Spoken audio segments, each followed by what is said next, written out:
But guys, the biggest thing this week for Penn State football fans is another top in-state prospect has announced his top 8.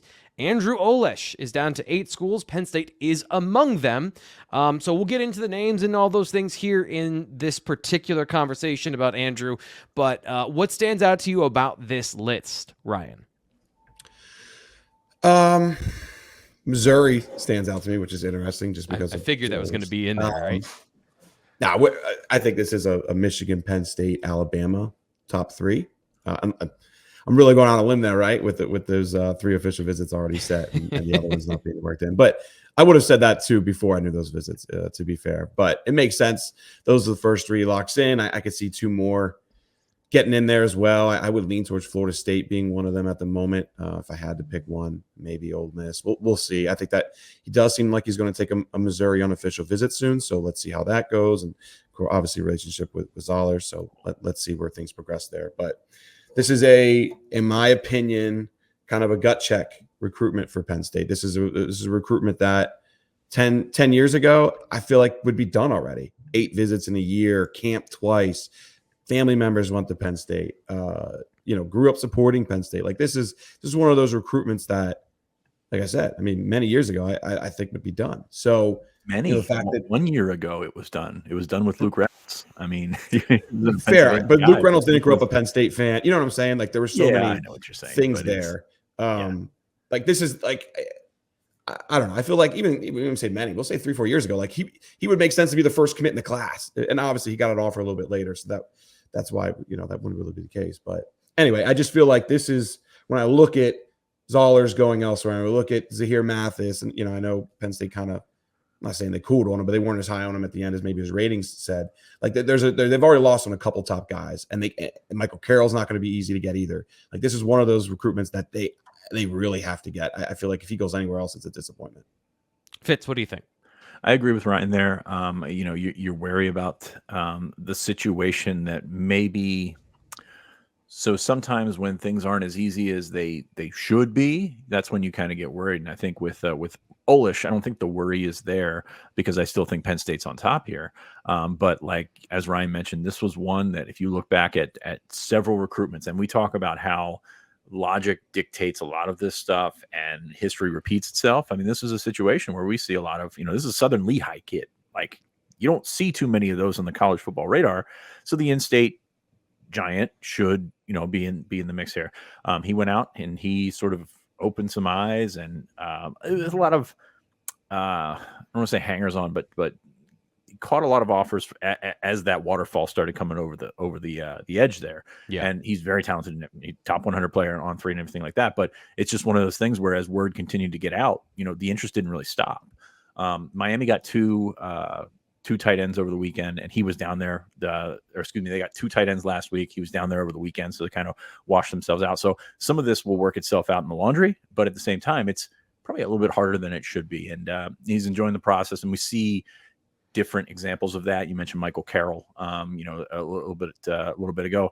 I think Penn State's still in the lead, but this one's a little bit tougher than we kind of earmarked it for, even at the start of the spring. I mean, I actually, when I reached out to him about spring visits, was in the process of writing an RPM pick or recruiting prediction machine pick in favor of Penn State. And this all of a sudden, he's visiting Ohio State, he's visiting Alabama, he's visiting Florida State, he's visiting all over the place. And, he's going to check out his options. So kind of tap the brakes on that one. So yes, it's probably a little bit more tough than we drew it up originally. Doesn't mean Penn State can't win. I think Penn State should continue to win. And it's one of those ones where you've got documented success at that position. He's an in-state kid, everything that you would sort of mock up in a guy to commit to Penn State kind of makes sense. Now he wants to take more visits, wants to see those schools officially, and we're going to see how that goes. But this is one after he got offered that I'm surprised that we're talking about in April that hadn't gotten across the line yet. Yeah. T-Frank, let me add one more thing real quick. Sure. Like if they lose on him, it's not the end of the world positionally. Obviously, they're very talented at tight end. To me, it's more so like where does Penn State stand in 2024 modern day recruiting? Because this is one that we would have written in a long time ago, and yet here we are. It's not a lock. I think they're the favorite. Totally agree. And like I said, if they miss him, they'll be fine at tight end, which doesn't make it maybe the most important recruitment when you look at positions of need. But again, it's kind of one of those ones that, I mean, this would shock me more than Zollers or some other guys for sure.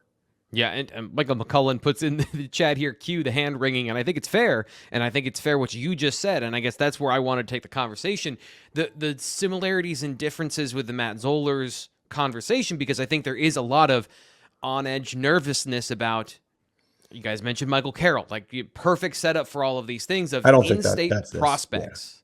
But like in-state prospects that are good would indicate this is going to be a strong cycle for Penn State. You got a quarterback, you got an offensive lineman, you got a tight end that are all top 100 players.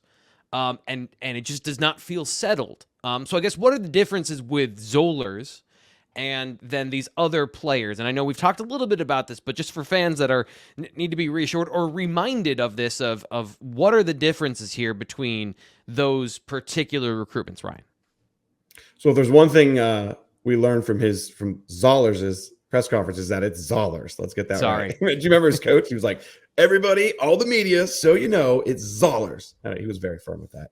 Well, I think, look, when you're a top 3 quarterback and, you know, from an NIL perspective, I think let's start there, because I think that absolutely plays a role in how that kind of shaped up and ended up playing out. We'll see long term if that stays that way, but I don't see him as a kid who's going to bounce all over. So let's start there. I think it's just kind of familiarity too. I mean, like one thing Matt made very clear, Zollers made very clear from the beginning, was like he wasn't a Penn State fan growing up, doesn't have ties in school. His brother goes to Pitt. Like there's no, I never got the sense that he's a college football guy, if that makes sense. Like he watches it, sure, but there's a lot of kids out there that they don't really pay attention to college football a whole lot until they start getting recruited.